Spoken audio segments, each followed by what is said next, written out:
ఇక్కడ పట్టుదలకి పోయాడు. హనుమంతుడు కాబట్టి పర్వాలేదు, ఆ రూపం అంతా చూపించాడు. తీరా రూపం చూపించేసరికి ఏమైంది?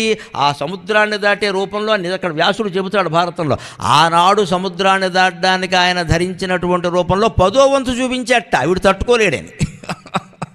ఆ 10వ వంతు ఎలా ఉందో చెబుతున్నారు ఆంధ్ర మహాభారతంలో. ఎర్రాప్రగడ మహాకవి శంభుదాసుడు ప్రబంధ పరమేశ్వరుడు అతులితమై ద్వితీయ కనకాద్రియుకోయిదినా నిజంగా ముచ్ఛ్రితముగ వెంచి పుచ్చమున చేసి దిగంతములందుచున్న విస్మిత కపినాధుజోచి కురునందనుడబ్డు నిమీలితాక్షుడై మతినతి విస్మితుండగుచు మారుతికిట్లనియన్ భయంబునన్. మనం ఎలా ఉంటామంటే ఏదో అడుగుతాం, తీరాది వచ్చేసరికి తట్టుకోలేం. ఆయన విశ్వరూపం చూపించాడు, అందులో 10వ వంతే చూపించాడు.